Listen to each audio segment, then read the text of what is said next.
shout out to a horror YouTube channel, Bitches of Horror. It's from Sweden, hosted by Sarah and Jasmine, and they talk about not just horror movies like Nightmare on Elm Street or Friday the 13th or Hellraiser, whatever big franchise you can think of.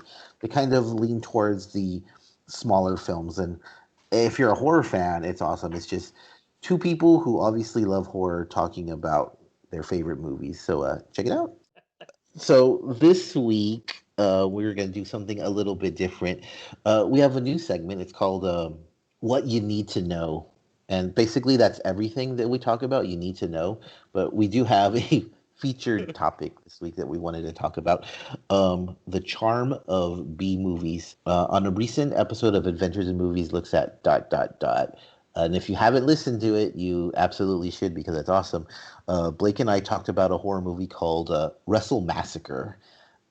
Blake, maybe you can recap it for those who didn't hear the awesomeness of this movie. Ooh, okay. Randy, main character Randy, is down on his luck gardener with big dreams of becoming a professional wrestler. He is slighted by friends, or people he thought was friends. He thought were friends, and then goes on a very long and brutally violent killing spree. How'd I do? And nudity and lots of nudity, terrible lighting, bad acting. What else was great about this? And I mean that. yeah, quick cuts made kind of doesn't make sense at times. Yeah, character people forgetting their lines. Yeah, just little to no character development. Yeah, awesome. But it still tries to make a sympathetic character and kind of does a good job of it. But yes, I saw a movie called Lycanimator, a mix of a lycanthrope and a reanimator, released by Wild Eye Releasing, who also did Wrestle Massacre. And this movie is about a mad scientist who's totally is it Herbert from Reanimator? He's totally a knockoff of him. He makes this serum that turns him into, I think it's supposed to be a monster, but it looks like a werewolf covered in neon paint. And then it is called Lycanimator, so I guess it's supposed to be a werewolf. Sure. But it sounds like it's going to be silly. And it is just as low budget as Wrestle Massacre or, any number of movies you could probably find on YouTube. But it just doesn't work. Like, it doesn't have like the way you describe Wrestle Massacre, you talk about how Randy, like the minute you say Randy, I'm like, oh yeah, Randy, like that guy. Like you root for him, even though he's a pretty turns out to be a pretty bad dude. Yeah. There's a charm behind him, and behind the whole story, like you get behind it. Like this one, it doesn't lean into the goofiness of it. Like at times it does. Like it has the random nudity in it, but there's only one brief shot in the dark type of thing. Okay. It's not gory or violent, so there's no cheap special effects. Except the werewolf, it's a really cheap suit. So it ends up being, instead of like a charming B movie like those, what's the famous one? Sluts at Symbolorama or whatever. Instead of being something like that, it's just like a really cheap horror movie, kind of like I don't know, Friday the 13th Part 6 or something. Like it just, okay. Sure. Yeah, it just. And that's the difference, I think, between a horror movie, like a B horror movie that's just generic and boring, and like one that people will forever talk about, like Tammy and the T-Rex. Right. That's like, there's a charm to that movie. Horrible special effects. Denise Richards, so there you go. Hey. And Paul Walker, a very young Paul Walker. Just a stupid plot. Like his brain gets put into a T-Rex's body, but it works. Well, I mean, like you said, there's something to be said about, like, one of my favorite, like, quote unquote, I guess it's definitely B movie is Killer Clowns from Outer Space. There's really nothing to like about it other than then it is what it is, and you're thoroughly entertained by it the entire time. They're giant clowns. They wrap you up in cotton candy and then they suck the juice out of you.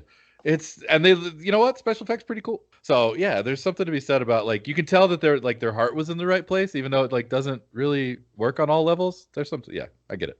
Yeah, I think that's the key. Like you said it there. Like it's you said it. Like I don't know what there is to like about it, but Right. you watch it over and over again anyway, and you tell people they need to see it. I'm sorry, Danny, you were gonna say something. No, yeah, it's. I think that's what the charm of it is, because I think there's like two. So B movies are a thing, but there's B video games, I guess, as well.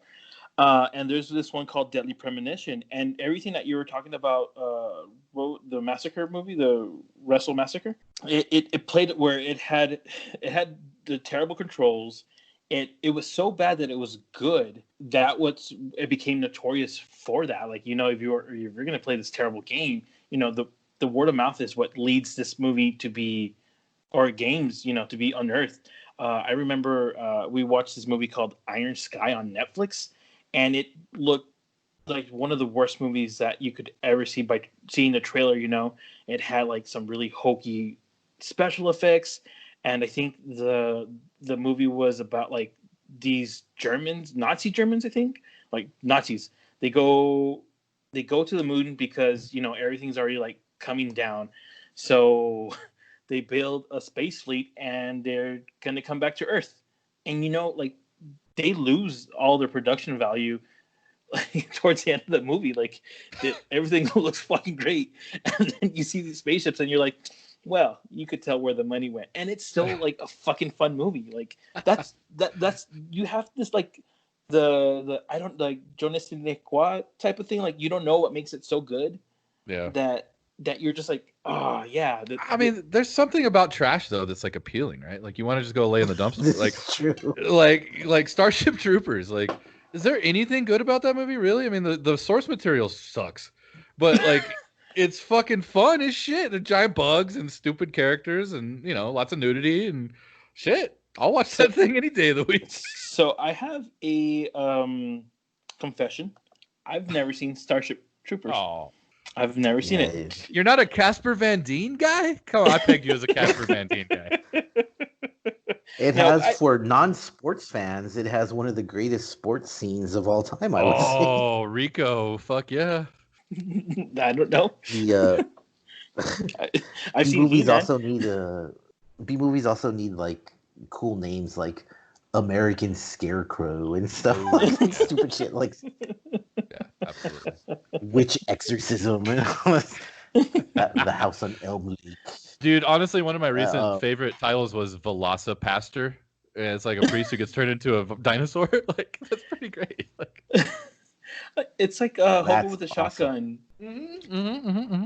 Yeah, it's like Wolf Cop. Yeah. Like it's all this like ridiculous. Oh yeah, Wolf thing. Cop. Yeah, Wolf Cop was so fucking fun. Wolf Cop. I was very actually. I guess since this is our confession episode, I wasn't a big fan of Wolf Cop.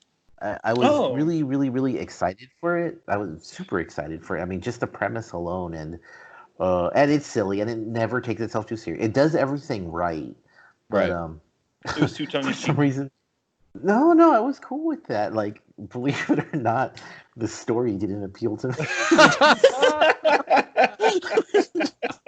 So stupid. Like, I don't know. I guess when the mayor was, they were making. Wasn't there an election coming up and they were using wolf incident? Oh no, there was a wolf cult, right, or something like that. Cult, yeah. Or a witch.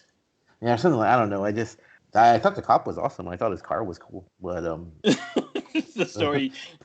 Nope. Yeah, it just didn't make sense,